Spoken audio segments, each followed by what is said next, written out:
शिर्डी लोकसभा मतदारसंघातून शिवसेना ठाकरे गटाचे भाऊसाहेब वागचौरेंनी उमेदवारी अर्ज दाखल केला। महाराष्ट्रात फक्त ठाकरेंची गॅरंटी चालते असा टोला आदित्य ठाकरेंनी यावेळी लगावला। मात्र भर दुपारी सभा घेताना पाण्याचं कोणतंही नियोजन नसल्यामुळे नागरिकांनी नाराजी व्यक्त केली।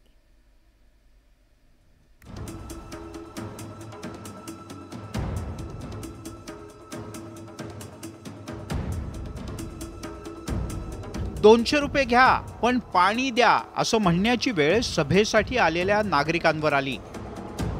कडक उन्हात सभेसाठी टाकलेला मंडप पुरेसा नव्हता, त्यामुळे सभेसाठी आलेले नागरिक तहानेनं व्याकुळ झाले होते, कारण अनेक जण उन्हात होते। सभेचं नियोजन करताना नागरिकांसाठी पाण्याची सोय करण्याकडे दुर्लक्ष झालं।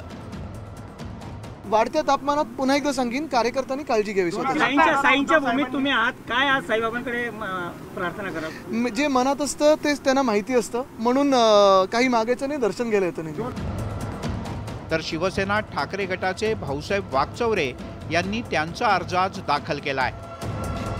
यावेळेला महाविकास आघाडीनं सभेच्या माध्यमातून आपली ताकद दाखवून देण्याचा प्रयत्न केला। भाऊसाहेब वागचौरे यांनी गद्दारी केलीच नव्हती असा दावा करत त्यांना पुन्हा एकदा निवडून आणण्याचं आवाहन आदित्य ठाकरे यांनी केलंय। आपला उमेदवार कोण? आपलं चिन्ह कुठचं? आपलं चिन्ह कुठचं? आपलं चिन्ह कुठचं? मला खात्री आहे की तुम्ही प्रामाणिक आणि महाराष्ट्र हिताचं मतदान कराल। महाविकास आघाडीच्या नेत्यांनी ते सगळेजण एकत्र असल्याचं दाखवून देण्याचा प्रयत्न केला। मात्र शिर्डी मतदारसंघासाठी काँग्रेस आग्रही होती असं बाळासाहेब थोरात यांनी आवर्जून सांगितलं। पण या मतदारसंघात शिवसेनेचा खासदार होता, त्यामुळे शिर्डी मतदारसंघ सोडावा लागल्याचं थोरात म्हणाले। मात्र आता आघाडी म्हणून सगळेजण एकत्रितपणे काम करणार असं थोरात यांनी स्पष्ट केलंय। शिवसेनेची जागा खासदार राहिलेली आहेत आणि म्हणून उद्धवजींची शिवसेनेचा आग्रह होता की ही जागा आम्हालाच मिळाली पाहिजे, आणि शेवटी तो निर्णय त्यांनी धोरण म्हणून सुद्धा स्वीकारला की जिथे त्यांचे खासदार होते तिथं प्राधान्य त्यांना देण्यात आलं, त्याच्यात शिर्डी द्यावं लागली।